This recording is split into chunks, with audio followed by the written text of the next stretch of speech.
poucas palavras. Um olhar sobre o mundo, a vida e a sociedade, à luz da Palavra de Deus, com Augustus Nicodemos. Entra no ar agora o nosso programa Em Poucas Palavras, começando aqui nesta emissora, transmitindo através também dos podcasts aí ao redor do Brasil e também fora do Brasil. Alguns ouvintes sempre mandam mensagens de outros países. É a maravilha da internet, né? Como é sempre bom isso. É sempre muito bom. E com isso nós abraçamos e saudamos os nossos ouvintes ao redor do mundo, desejando a paz de Deus aos seus corações e que esse programa seja uma bênção em sua vida. Com certeza.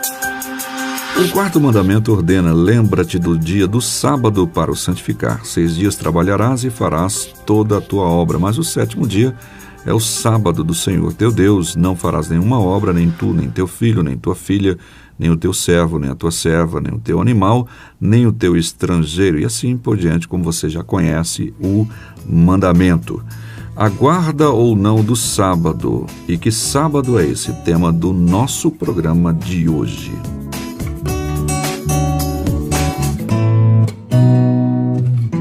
Pastor Augustus, um ouvinte do estado da Bahia, não se identificou pelo WhatsApp, apenas o número DDD 75, o início do número 82, o final 19. Ele pergunta: tendo em vista que esse é um mandamento dado por Deus, por que os presbiterianos não o obedecem, segundo ele? Jesus não disse que não veio quebrar a lei, mas cumpri-la? Porque a IPB não guarda, então, o sábado? Que base possuem para quebrar esse mandamento?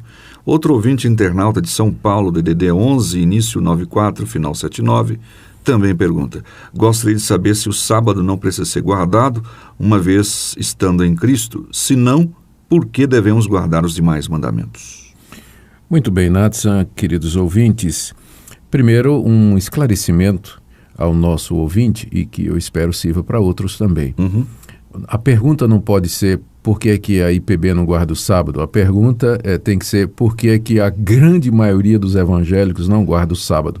A Assembleia de Deus não guarda, Evangelho Quadrangular não guarda, os batistas não guardam, episcopais, luteranos, metodistas, os reformados, os anglicanos, a grande parte do protestantismo não guarda o sábado. Quem guarda o sábado são linhas ligadas ao adventismo do 7º dia, que representam uma proporção muito pequena, não é? Então, a grande parte da cristandade não observa o sábado porque entende que o dia para se guardar é, de fato, o domingo. E agora também, aquilo que o nosso querido ouvinte perguntou, não é? Ele disse que Jesus veio cumprir a lei. O cumprimento que Jesus veio dar à lei não foi somente de obedecer os seus mandamentos, mas levar a lei à sua consumação. E o quarto mandamento, sendo profético e simbólico do descanso eterno que Deus nos dá, ele é cumprido na ressurreição de Cristo, no primeiro dia da semana, que é o domingo, como símbolo e promessa da vida eterna. Então, nós não entendemos que estamos quebrando o quarto mandamento quando nós descansamos no domingo. O ponto do quarto mandamento é se lembrar do descanso que Deus nos dá. E nós entendemos que o sábado estava relacionado com a lei cerimonial de Israel e o domingo é o pleno cumprimento da tipologia que estava imbuída no quarto mandamento. Jesus ressurge no primeiro dia, então esse é o descanso verdadeiro, o descanso que ele nos dá. Outra explicação que eu preciso fazer é que eu não tenho muita dificuldade com queridos irmãos em Cristo que dizem que preferem guardar o sábado porque na consciência deles esse é o dia para guardar. Eu não tenho dificuldade disso. Meu problema é quando as pessoas vão dizer que a guarda do sábado é essencial para a salvação, como é dito dentro de algumas linhas do adventismo clássico. Ou seja, a guarda do sábado é colocada como sendo uma condição para a salvação pessoal. Aí eu já acho que é ir muito além do que a palavra de Deus diz. Meio judaizante. É meio judaizante isso aí. Mas agora vamos tentar entender essa questão do sábado em poucas palavras. Né? Uma questão que ela é polêmica e eu sei que o espaço aqui do programa não vai ser suficiente. Bom, o quarto mandamento você já leu. Deus, de fato, determinou que nós nos lembrássemos do dia de sábado para o santificar, e determinou que nesse dia, então, não se fizesse nenhuma obra, nem nós, nem aqueles que estão debaixo da nossa autoridade, nossa casa, aqueles que estão próximos de nós.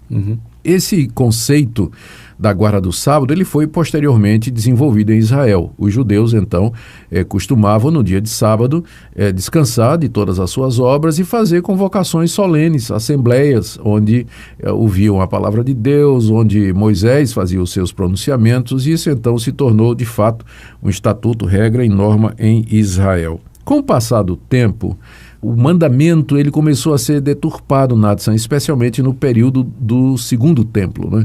Que é o período que compreende a destruição de Jerusalém, cerca de 650, 700 anos antes de Cristo, e o retorno dos judeus para a Palestina e a reconstrução do templo encabeçada por Esdras e Neemias, não é? Então, esse período aí de mais ou menos 600 e pouco antes de Cristo até a vinda de Jesus Cristo é chamado período do Segundo Templo. Nesse tempo surge uma liderança chamada dos fariseus que passa a ter domínio no campo religioso dentro de Israel e político também, e traz algumas alterações e adições à guarda do sábado, porque levantava-se a seguinte pergunta: o mandamento diz que eu descanse no sábado. Sim. Então, mas e se eu caminhar 1 quilômetro, eu estou quebrando esse mandamento? Se eu caminhar 2 quilômetros, eu estou quebrando esse mandamento? Se eu levar um peso de 10 quilos, eu quebro? E se eu levar um peso de 5, eu quebro? Eu posso cozinhar no sábado? Quanto tempo o fogão pode ficar aceso e não quebrar o mandamento? Então, os fariseus teceram minudências legais para atender esse tipo de coisa. Eles regulamentaram a guarda do sábado de tal maneira que havia uma legislação específica e numerosa, extremamente detalhada a respeito do que é que o judeu podia ou não fazer no sábado, indo muito além daquilo que que Deus havia dito através de Moisés na guarda do mandamento. Esse é o quadro quando Jesus aparece no cenário, pregando o reino de Deus, e logo ele é confrontado pelos fariseus. E uma das coisas que serviu de confronto entre eles foi exatamente a questão da guarda do sábado. Primeiro, quando Jesus cura no sábado. Aí eles dizem: peraí, você está quebrando o sábado, você está fazendo uma obra no sábado. E Jesus responde: hipócritas, quem de vocês, se o jumento, o boi, a ovelha não cair no poço no dia de sábado, você não vai lá e salva aquele animal, não é? Outro episódio foi que Jesus estava atravessando, vamos dizer, um milharal. Na verdade era uma plantação de trigo, né? Jesus estava atravessando lá a plantação de trigo, os discípulos pegaram as espigas e estavam debulhando e comendo porque estavam com fome. Os fariseus dizendo: você não pode fazer isso porque é proibido trabalhar no sábado, vocês estão colhendo.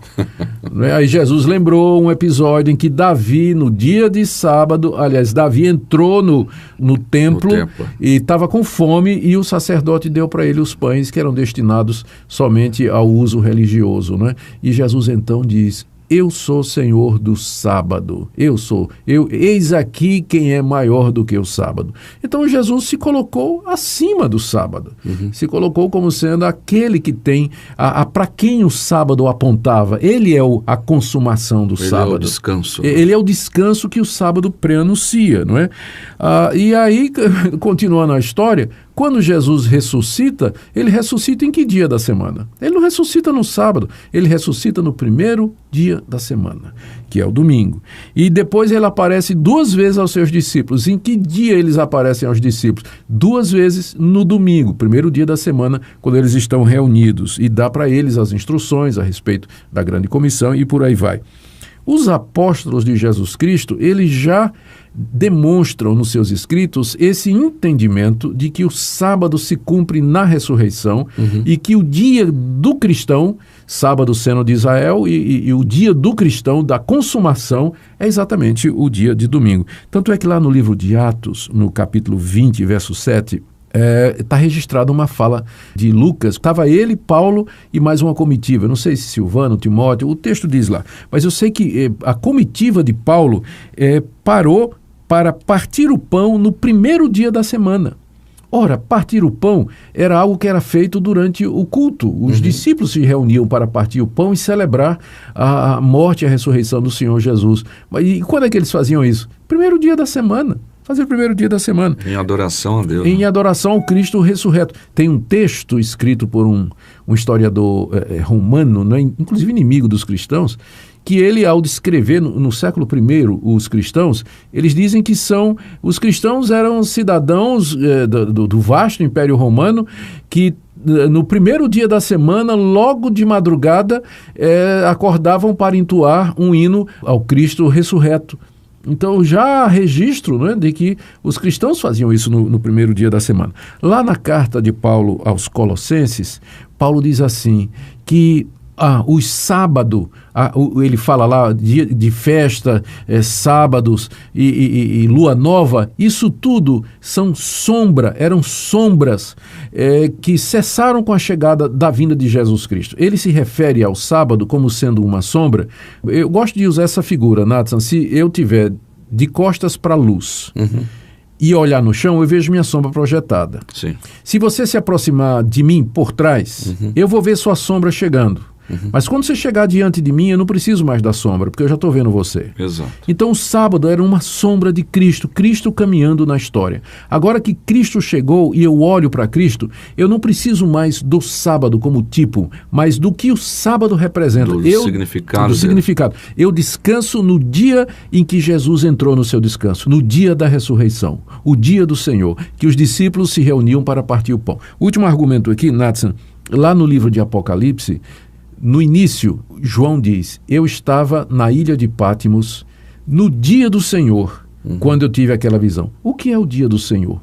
Então, o dia do Senhor é o dia de Cristo. E que dia é o dia de Cristo? Qual é o dia que marca o momento mais importante da história de Cristo? É o domingo. É o dia em que ele ressuscita para a nossa justificação e para ser a nossa esperança. Aí o pessoal vem dizendo que foi Constantino que inventou essa coisa.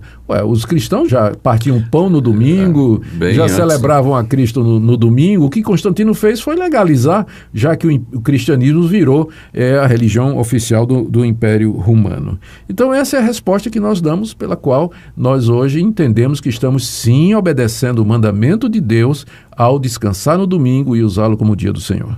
Amém. Pois é, então fica aí essa importante resposta para vocês, nossos ouvintes que perguntaram, não se identificaram, disseram seus nomes, mas o nosso programa teve essa intenção de responder em poucas palavras. Fique tranquilo, pastor, acho que ficou bem respondido, apesar do tempo curto. Curto, né? Nosso desejo é tentar esclarecer sobre esse assunto. Ficou muito bom, muito jóia. Amém.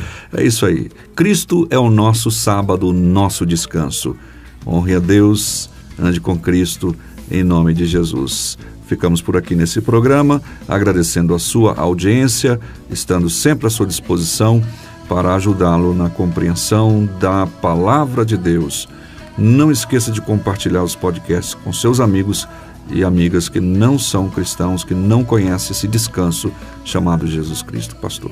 Muito obrigado, querido ouvinte, pela sua audiência. Que esse programa seja uma bênção em sua vida. Louvemos ao Senhor no seu santuário.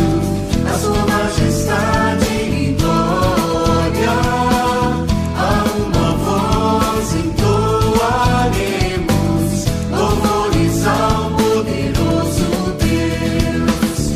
Louvemos ao Senhor no seu santuário, a sua majestade e glória, a uma voz entoaremos louvores ao poderoso.